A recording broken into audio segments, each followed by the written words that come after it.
Let's go back to Mozambique. And we were sharing with you this morning the political turmoil that country is facing in the aftermath of the elections and disputes around the results. The post-election violence continues as the opposition challenges results which declared the Frelimo party as the winner.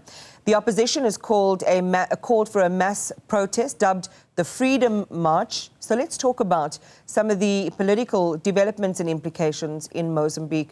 Let's talk about it with writer and commentator, also on African Affairs, an African Affairs expert, Joseph Ochieno. Joseph, good morning. Thank you very much for your time. We certainly do appreciate it. We've been sharing with our viewers over the last couple of weeks, really, Mozambique, which this morning is under lockdown. The trade between our two countries was severely disrupted by the border closure, which has now been lifted.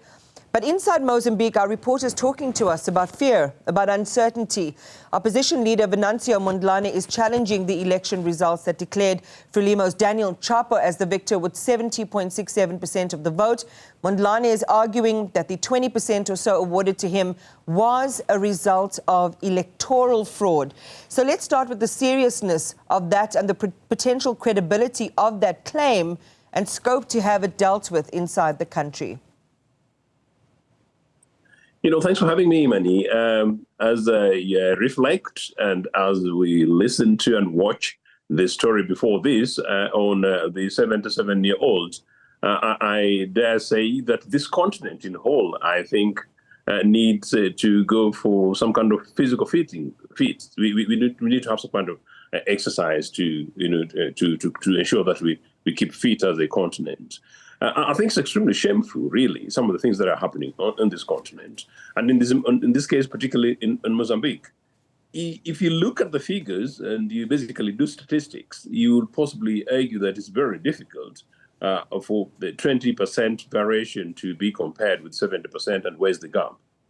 And if you look at some of the reports being given, including by agencies like Amnesty International, that perhaps suggest that perhaps there would have been some, ghost voters that may constitute 5 percentage points in terms of the total number of voters. I would still say that possibly that is not sufficient enough to cause the difference. But what is credibility? What is integrity? What is it that the Mozambican authorities are hiding? These are our Liberation Forces friends, a political party of the left that led Mozambique into independence, a political party that was once led by a Joachim Chissano, whom we thought was a very responsible elder African statesman who moved around this continent seeking to push for pluralism and democracy and the rule of law. Why is it that they're not being able to allow, in this case, the information that the opposition and the global community would like to have? Do that, and if you have nothing to hide, we'll give you the backup and simply say that, yes, you've credibly won the elections. I happen to come from a country, Uganda, which is ruled by a long-term tyrant and a dictator who came to power by going to the bush and overthrowing eventually a democratically elected government. But this guy got 0.1% of the election mandate, fighting against a political party that had won over 61%. But in as long as the fight goes on and then you ask, prove your evidence, show your evidence, I take you to Kenya. I'm really sorry I think linking you to this very particular thing. I take you to Kenya. If you have nothing to hide on the server, why don't you show it? When you look at what has just happened in America, when you look at what happened massively in Botswana, you simply say that, look, why is it that here in Africa, we simply can't do the right thing most of the time?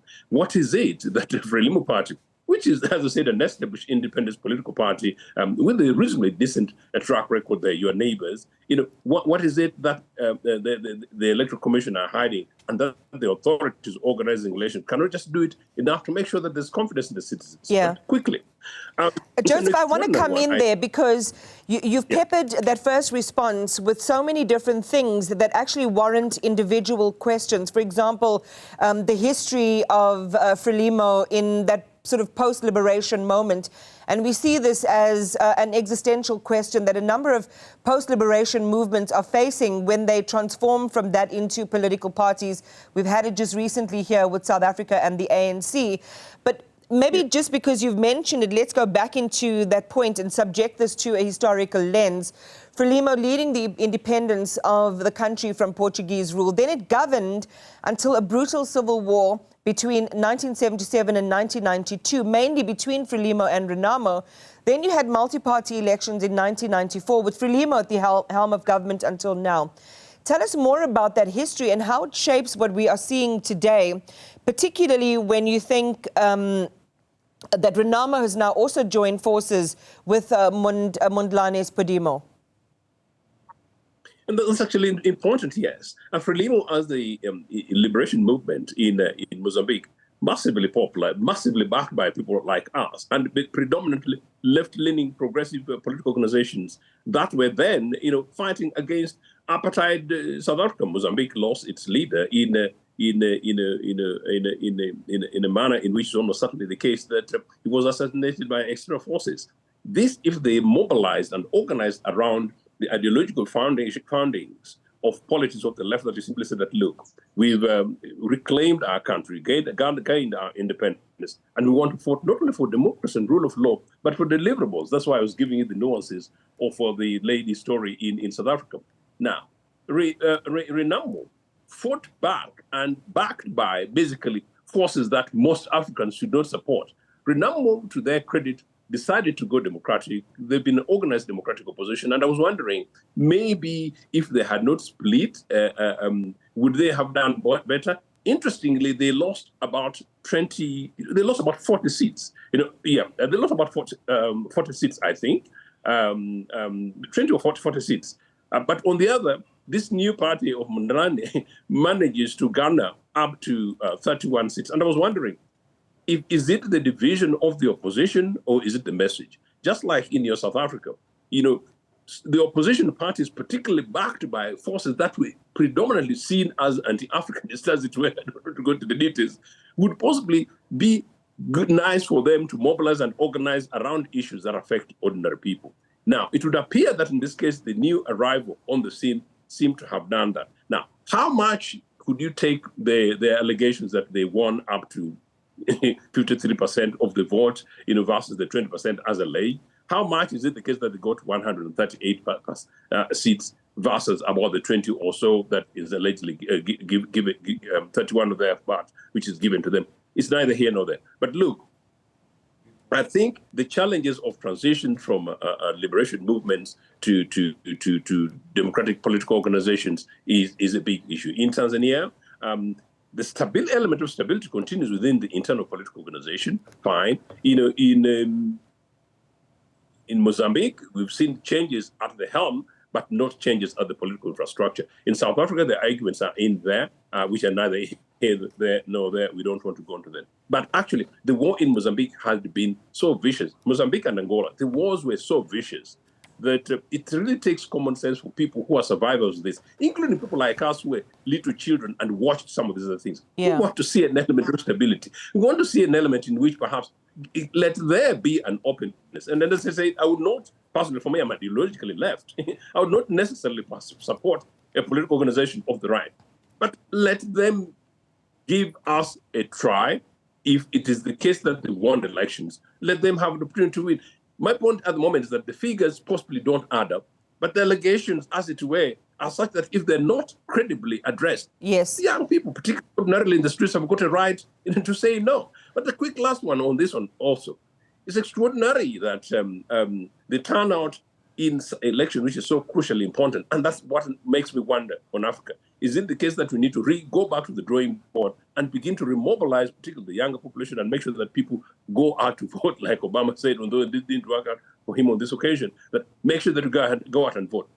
That Frelimo wins with just under 5 million votes. That the other opposition get the other 1.5 or thereabouts. And that there are 10 million voters, registered allegedly. Even if you remove 1 million, it's about 9 million, and people do not go to vote. It tells you that, well, there's also still something structurally challenging, which in this case, Frelimo may use as an argument. Meaning, we are saying that perhaps, the opposition going forward should be able to mobilize and come off the 8 or 9 million people who do not go to vote, make sure that the majority of them go and vote, and make it impossible for, in this case, any governing political organization to rig election. That actually is also an argument on the content away from thankfully, a country like yours, which is South Africa, where rigging, these anti-riggings cannot necessarily take place. But in the rest of Africa, I think ordinary citizens need to make sure that they mobilize and garner themselves around systems and structures, around electoral processes and mandates to make sure that it becomes impossible for a limited ruling elite, or perhaps using the military to rig elections. I've got evidence that I can talk about it elsewhere, including parliamentary elections, where opposition mobilizes and organizes on issues and make it impossible for governing political organization. I'm not saying I'm opposition versus the other. I'm trying to talk about the fact that in this case, the side that wants to rig, the side that wants to use power and state machinery to rig against the other, forces of democracy and forces of the majority and the voices of the people, particularly led by a predominantly a young, emergent New African lord, simply say no and make it difficult, if not impossible, for them to do so. Ruto tried in Kenya. You saw what happened. The Gen Z guys went in on day one. They brutally murdered those people. And I think I was on your program here trying to say no to that. By the following day, Ruto had pulled back, but backed, in this case, back by responsible opposition leaders, including people who are opposed to Ruto. Now, my point is this on this continent. Who are these leaders who are going to bang the table at the African Union? Who are these leaders who are going to be banging the table to make sure that they have a conversation with Chapo and others and make sure that, no, we need a change. And if people died in their millions in Mozambique, in South Africa, in Angola, in Zimbabwe, including in my own native Uganda, because we lost the all right, Joseph. in the supporting yourselves. Very definitely out of time, Joseph, but really interesting insights. And you're saying the National Election Commission really needs to play open cards, come out. We need to see Frelimo taking leadership on this as well. The atmosphere of repression, that certainly needs to be neutralized. You're absolutely right when you say that young people are beginning to make their voices heard and should take center stage in both the election processes, but also in the democratic projects in the individual countries. Commentator on African Affairs, Joseph Ochieno.